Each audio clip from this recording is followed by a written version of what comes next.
Hello students, आप सभी का स्वागत है मेरे चैनल मिस्ट्री ऑफ केमिस्ट्री में। और अधिकतर बच्चे नीट के क्वेश्चन को देख के बहुत ज़्यादा घबराते हैं, तो आज हम लोग नीट के क्वेश्चनों को डिस्कस करने जा रहे हैं। तो आइए स्टार्ट करते हैं। तो ये अगर फर्स्ट क्वेश्चन देखें, ये नीट 2016 में आया हुआ क्वेश्चन है। इसमें हमें एसडी की स्ट्रेंथ बतानी है। तो इस क्वेश्चन को जरा एक बार रीड कर लेते हैं। The correct order of strength of the carboxylic acids, और फर्स्ट कंपाउंड ये है, सेकेंड ये है, थर्ड ये है, और इसके ऑप्शंस ये दिए गए हैं, ये फर्स्ट, ये सेकेंड, थर्ड एंड फोर्थ। अब देखिए, इस क्वेश्चन को सॉल्व करने के लिए आपको जिन बच्चों को आता है कि कैसे हम strength of carboxylic acid calculate करते हैं या हम लोग स्ट्रेंथ निकालते हैं, उनके लिए तो ठीक है। लेकिन जिन्होंने इस वीडियो को नहीं देखा तो GOC 7 वाला जो पार्ट है उसमें आप देख सकते हैं। वहाँ मैंने आपको बता रखा है कि कैसे हम स्ट्रेंथ निकालेंगे कार्बोक्सिलिक एसिड की। तो वहाँ मैंने एक जनरल फार्मूला आपको बताया था, अगर आपको ध्यान होगा तो मैं यहाँ लिखता हूँ। वहाँ मैंने जो जनरल फार्मूला बताया था, तो यहाँ क्या क्या आपको पता होना चाहिए। पहले तो इसका जनरल फार्मूला मालूम होना चाहिए आपको कि वो क्या होता है। तो मैं यहाँ पे लिख देता हूँ। जनरल फार्मूला क्या था कि अगर इलेक्ट्रॉन विड्रॉइंग ग्रुप अटैचमेंट कराएंगे आप COOH से, जो इलेक्ट्रॉन को विड्रॉ करेंगे, तो यहाँ क्या होगा, इलेक्ट्रॉन डेंसिटी लो होगी और ये भी कैसा होगा, पॉजिटिव हो जाएगा। H कैसा होता है, पॉजिटिव। तो इसमें क्या होगा, रिपल्सन। तो जितनी जल्दी H+ फ्री होगा वो उतना ही ज़्यादा एसिडिक होगा। इसी तरह अगर हमने इलेक्ट्रॉन रिलीजिंग ग्रुप अटैच कर दिया तो यहाँ इलेक्ट्रॉन निगेटिविटी बढ़ जाएगी और H भी कैसा होता है, इलेक्ट्रोपॉजिटिव अट्रैक्शन होगा, तो H जल्दी फ्री नहीं होगा।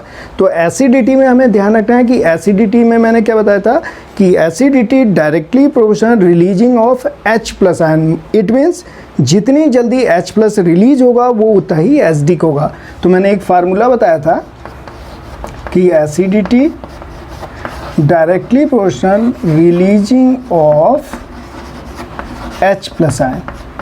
तो इस पॉइंट को आपको ज़रूर ध्यान देना है कि एसिडिटी क्या है, एसिडिटी है रिलीजिंग ऑफ H+ आयन। जितनी जल्दी H+ रिलीज होंगे वो कंपाउंड उतना ज़्यादा एसिडिक होगा। इस बात को आपको ध्यान रखना है और इस जनरल फार्मूला को क्या करना है, माइंड में रखना है कि अगर इलेक्ट्रॉन विड्रॉइंग ग्रुप लगाएंगे कार्बोक्सिलिक एसिड ग्रुप से तो ये एसिडिटी को इंक्रीज करेगा। और अगर इलेक्ट्रॉन रिलीजिंग, अगर आपने इलेक्ट्रॉन डोनेट किए तो वो क्या होगा, उसकी एसिडिटी कम होगी। इसके मतलब इसकी एसिडिटी ज़्यादा होगी। इस पॉइंट को ध्यान रखना है। तो पहला पॉइंट तो ये हो गया जिसे आपको आना चाहिए। दूसरा, इसके बारे में जो पता होना चाहिए। तीसरा, जो इसमें जो फैक्टर लग रहा है, तीसरा, वो तीसरा फैक्टर है इंडक्टिव इफेक्ट के बारे में आपको नॉलेज होनी चाहिए कि इंडक्टिव इफेक्ट कैसे वर्क करता है। जैसे यहाँ पर जो हम देखेंगे, inductive effect is a 2 types, first +I, second -I। 2 types के हैं। तो यहाँ पे हमें इसकी नॉलेज होनी चाहिए। तो इन चीज़ों के बारे में जो मैंने फैक्टर आपको बताया, अगर इन फैक्टर्स के बारे में आपको मालूम है तो आप आसानी से इस क्वेश्चन को सॉल्व कर देंगे। तो आइए इसे सॉल्व करते हैं। तो इसे बहुत ध्यान से देखिएगा, ये आसानी से क्वेश्चन सॉल्व हो जाएगा। तो नीट के एग्ज़ाम में सिंपल क्वेश्चन आते हैं जो हमें लॉजिकल थिंकिंग से सॉल्व करना है। तो चलिए इस क्वेश्चन को हम लोग सॉल्व कर देते हैं।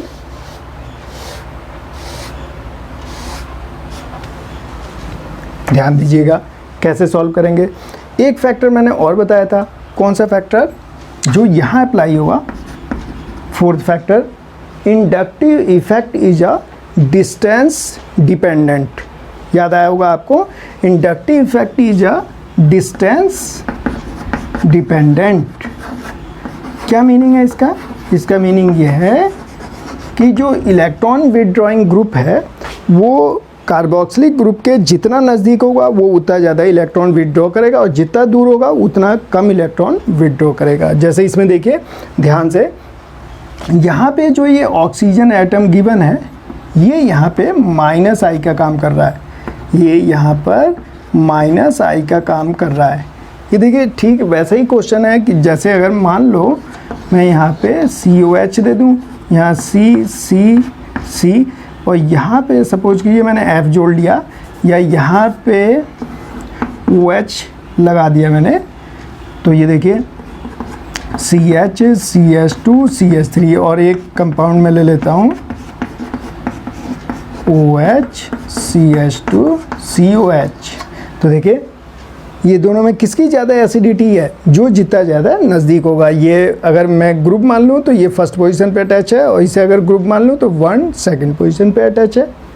ठीक है, इट मीन्स ये तो कम विड्रॉ करेगा, ये भी माइनस आई है, ये भी माइनस आई है, तो ये सबसे ज़्यादा विड्रॉ करेगा क्योंकि इस ग्रुप के ये ज़्यादा नज़दीक है। ये देखिए, और ये कहाँ है, सेकंड पोजीशन। सेम यही वाला कंसेप्ट यहाँ लगने वाला है। चलिए देखते हैं, ध्यान से देखिएगा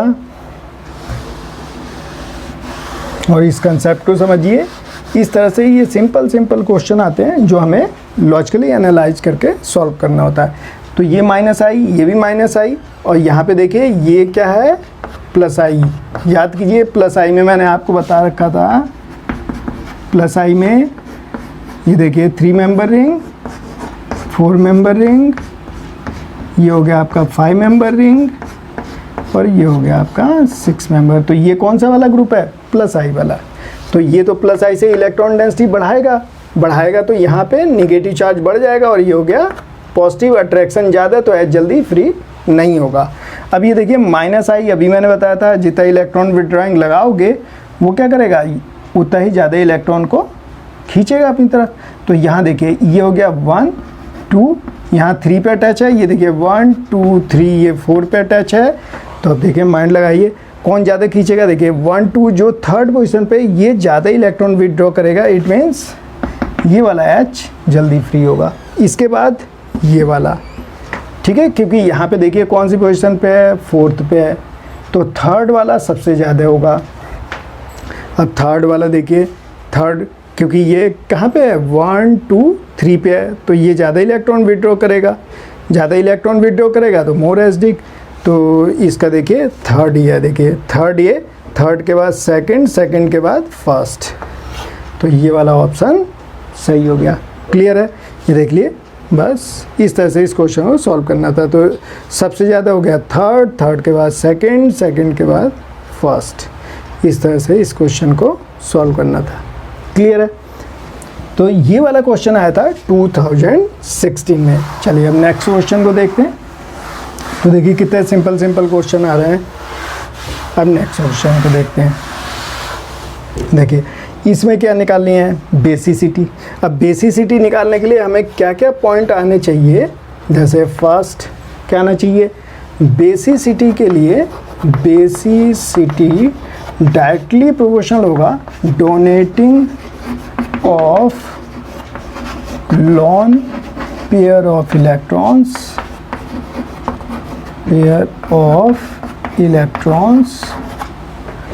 टूवर्ड्स H प्लस।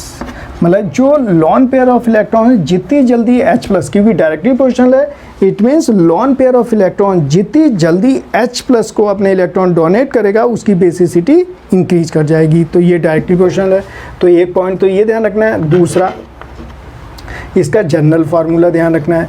क्या जनरल फार्मूला हमने बनाया था, हमने देखिए डोनेट कौन करेगा, जिसके पास इलेक्ट्रॉन डेंसिटी हाई होगी वो इलेक्ट्रॉन रिच होगा और वो आसानी से क्या करेगा, इलेक्ट्रॉन को डोनेट कर देगा। ये बिल्कुल आपको माइंड में फिट होना चाहिए कि डोनेट वही करेंगे जिसके पास इलेक्ट्रॉन डेंसिटी मैक्सिमम होगी। बहुत ज़्यादा इलेक्ट्रॉन डेंसिटी होनी चाहिए तभी इलेक्ट्रॉन डोनेट होंगे।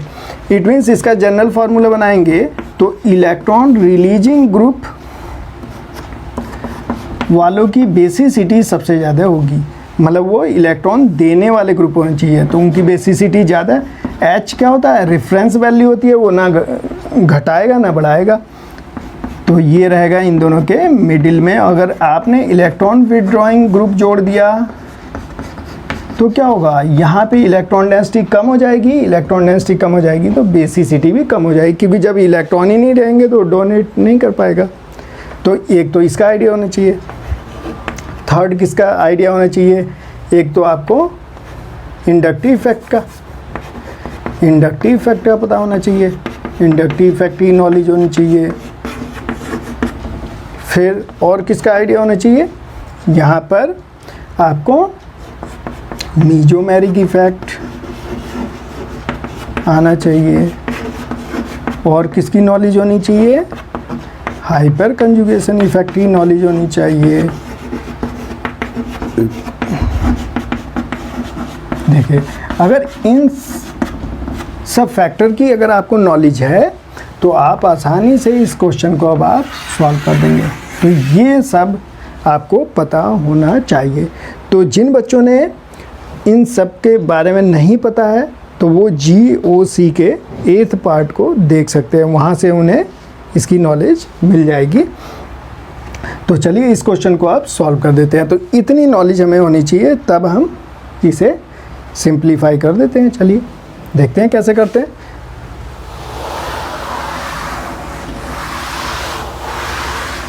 तो देखिए, जितने भी हम क्वेश्चन कर रहे हैं सब में क्या कर रहे हैं, लॉजिकली एनालाइज कर रहे हैं, हम थिंकिंग कर रहे हैं, उसे रट के बिल्कुल सॉल्व नहीं कर रहे हैं। तो अपने माइंड से निकाल दीजिए कि हमें केमिस्ट्री में रटने की ज़रूरत है। रटने की ज़रूरत नहीं है, हमें थिंकिंग करने की ज़रूरत है। तो थिंक करके हमें क्वेश्चनों को सॉल्व करना है। तो देखिए, बहुत ही सिंपल क्वेश्चन दिया गया है, तो इसे मैं यहाँ पे लिख लेता हूँ और फिर इसे सॉल्व करते हैं। देखिए, इसे फर्स्ट वाला, ये फर्स्ट मैंने ऐसे लिखा, यहाँ पे H लिखता हूँ, ये NH2 लिखता हूँ।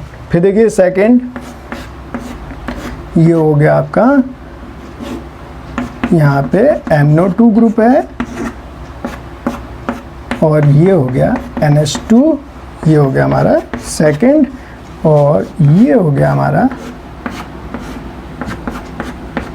NH2, और ये हो गया आपका CH3। देखिए, बहुत ही सिंपल क्वेश्चन है। देखिए कैसे सॉल्व करेंगे इसे। देखिए, ये नीट 2017 में आया हुआ है और ये real facts of organic chemistry का पार्ट 7 है। तो चलिए जरा ध्यान दीजिए, यहाँ देखिए ये तो सेम है, ये तो सेम है, देखिए सेम है, यहाँ से तो पूरा सिस्टम सेम है। डिफरेंट क्या है, ये देखिए ये वाला, यहाँ से देखिएगा। अब देखिए इफेक्ट लगा रहे हैं, ये क्या है, H होता है रेफरेंस वैल्यू, रेफरेंस वैल्यू है, और रेफरेंस वैल्यू है, इट मीन्स बताइए ना तो इसमें प्लस आई लग रहा है ना माइनस आई, इट मीन्स यहाँ पे नो इफेक्ट। बता चुका हूँ मैं आपको।